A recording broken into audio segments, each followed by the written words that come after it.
Hi, everybody. Matt Bernier, Mike Beer, taking a look at the third race from Belmont Park on Saturday afternoon. A day filled with New York bred stakes races. This one, mile and a 16th on the Widener turf course. It is the $200,000 Mohawk Stakes. Before we dive into the field, I'd encourage you to head on over to bets.drf.com. Take a look at all the new sort of sign-up offers we have for new subscribers. You can get all sorts of great deals. Again, head on over to bets.drf.com for all of the information. Let's take a look at this field, Mike. The number one horse, Mo Diddley, is a main track only, so we're not even going to bother going over him. We'll take the rest of the field in post position order, though. The number two is Wrapped.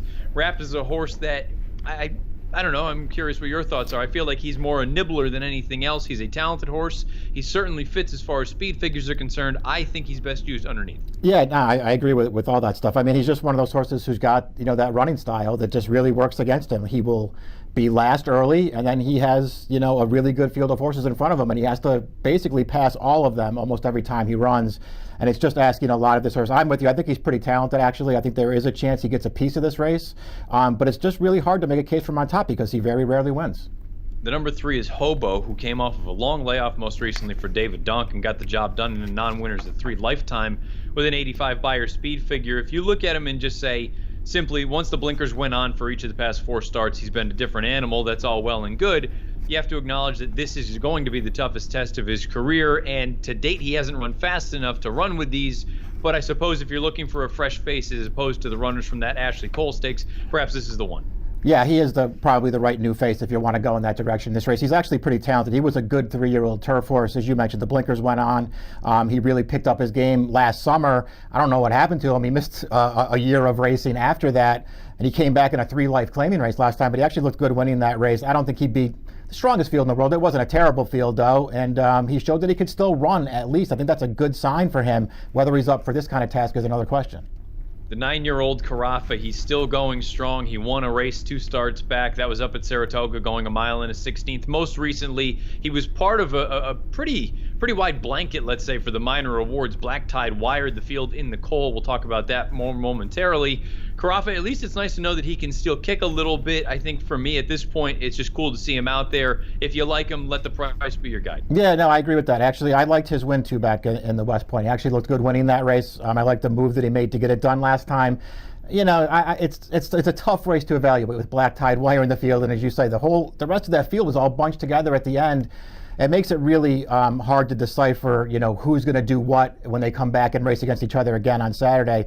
I will say this about Carafa. For a horse who, at one point early in his career, he seemed to really, really like soft ground and give in the ground. He doesn't seem to like it that much anymore, and he caught a good turf course last time. There was plenty of give in that race. He doesn't seem to be as good over those courses anymore. The courses are firming up a little bit. Maybe it gets even more firm for him on Saturday, and that helps his cause. I think he's a contender in this race. The number 5 Singapore Trader is another main track only, so we'll move on to the 6. And I think the thing that we need to discuss with Mo Maverick is the pace situation. Let's throw up the Timeform US pace projector. So you can see they have Mo Maverick sitting in second, and the reason I feel like now is the time to do it, those horses that we made mention of down toward the inside, they don't really have a ton of early speed, and I don't think there's a ton of blistering sort of front runners in a race like this. We know what Black Tide's game is. We'll talk about him in a little bit. As far as Mo Maverick is concerned, I think it's nice to note that he fires fresh off the layoff. The problem is, to date, he hasn't run fast enough to be competitive with the likes of the runners that he'll face on Saturday. Right. I mean, he does seem like he does have some ability. He's a pretty nice horse. It's just a question of, can he get the trip that he needs to run his best race on Saturday? Because so far, he hasn't really shown that he can do it if he's not out there on the lead. And with Black Tide in this race, he is not getting the lead. Black Tide is not one of those horses who just shows a little bit of speed and tries to be close. Black Tide goes as fast as he can from the start of the race. Mo Maverick's not going to be able to go with him. So can he sit off that horse, overtake him, and then hold off the closers? They're asking a lot. Red Knight is another horse that was involved in that sort of big, giant photo finish for the minor awards in that Cole Stakes most recently. That was his second start off the bench. I suppose there's a scenario. He's paired up Beyer tops. If he takes a step forward and gets a little bit of pace in front of him, I suppose he's not totally out of the question coming on late. Yeah, he's one of the horses who I think you want to take a long look at in this race. After you decide how you feel about the Cole, with the big blanket finish, then you just sort of try and separate those horses. I think he's one of the horses you really want to take a long look at, though, because he shows up every time. He ran fine in the Cole. He ran as well as just about everybody else did who finished 2nd through 9th in that race. Right in that big blanket finish. He's a nice horse. He can get the right trip in this race. I have no knocks on him, as you sort of were talking about before with some of the other horses. Let price be your guide. I wouldn't take a short price on him, but he might get lost in the wagering here. The 8 Papa Shot, another MTO. So we move on to the number 9. That was the winner of that Cole Stakes most recently on September the 23rd. Black Tide. Look, we know what his game is. There's no question what the situation is. They're going to go to the front with him and try to last. Was it a matter of him, he's just finally kind of putting it all together? Did he really appreciate the little bit of give in the ground at Belmont most recently? What all of a sudden caused that giant upset at odds 28-1? Yeah, I don't know, because he is one of those horses who his prior 4 starts this year, they just weren't that great. They weren't up to the best that Black Tide had been doing. I mean, if you just have to go back to last year when this horse got real good. He won this race last year at only 4-1. Right on the front end, he wired the field, but he was in excellent form heading into this race last year, and he hadn't been in great form this year. Maybe the last race is a sign that he's turned it all around again, and he's going to be very dangerous in this race, but it's going to be tough to take a short price on him now, I think. Make no mistake, he's a real dangerous horse in this race, though, because he is on a loose lead up the backstretch, and he makes you run to come catch him. The number 10's Tapitation. This is a horse for Ralph Nix. I was really high on him early on in his career, and then unfortunately he missed a substantial amount of time with an injury. And he came back, and it felt like it just took a little while for him to shake the rust off and get back into the swing of things. I don't think that 7th place finish most recently is necessarily as bad as it looks on paper, because he was relatively close to what seemed to be, according to Timeform US, a relatively swift pace early on. If you go to that run 3 starts back at Belmont, he's certainly in here with a chance. Yeah, I agree with that. I thought he ran well in that race 3 back when he was 2nd to Black Type. I thought he ran well in the West Point, too. I thought he had a little bit of a trip in that race and a little bit of stretch traffic. I don't think he was necessarily going to win that race, but I think he ran better than the finishing position makes it look. And I'll give him the excuse that you were sort of going to give him for that last race. I just think maybe Johnny Velasquez, riding for the first time, tried to keep him a little too close to the pace. 3 wide first turn, 3 wide second turn, trying to keep up with Black Tide early. He got tired at the end of the race. I don't think it's a terrible performance. Maybe he's working his way back into it, Matt. I don't know. He's 7 years old now, and as you said, one time it looked like he was going to be the leader of this New York bred turf division, and he got hurt.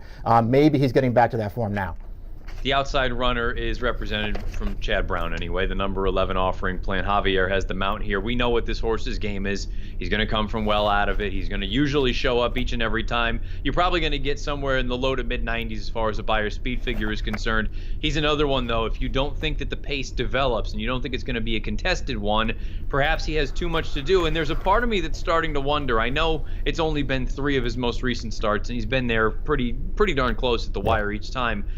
Is he starting to lose a little bit here as a 6-year-old? I feel like he's not quite what he was last year. Yeah, it's going to be interesting to see what he does. I look at him this way. I feel, he's going to be last early. Black Tide should provide enough pace for him. He's a horse who, to me, he's always been at his best. Belmont Park in the sort of one turn, mile and a 16th. That's really his game. The last 2 races he ran fine, both around 2 turns in those races. That's not really his game. I think he's better around 1. I actually felt like his Forbidden Apple 3-back was a terrific performance. I mean, Voodoo Song did not go a fast pace in this race. This horse made up a lot of ground in that race. If he could run that race back around 1 turn for the first time since, I think he's really hard to beat in here.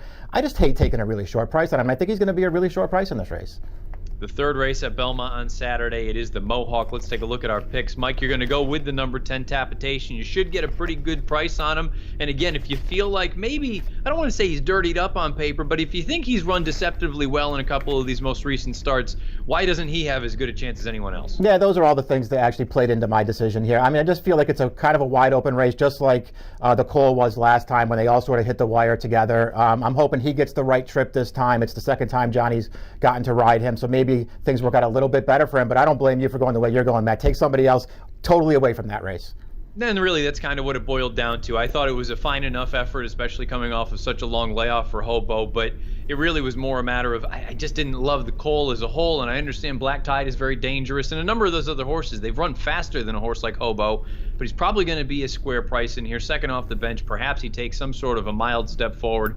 Certainly not a likely win contender, but maybe at a big number he can at least get involved. I'll go with the number 3 Hobo. Mike will go with the number 10 Tapitation in the third at Belmont on Saturday afternoon. The $200,000 Mohawk. If you're playing the Mohawk, any of the other races at Belmont on Saturday, any of the races anywhere for that matter, head on over to bets.drf.com. All sorts of good deals for new sign-up members. Again, bets.drf.com is the address where you can go for all the details. Scheduled post time for race number 3 at Belmont on Saturday afternoon, 1:30 Eastern. Good luck.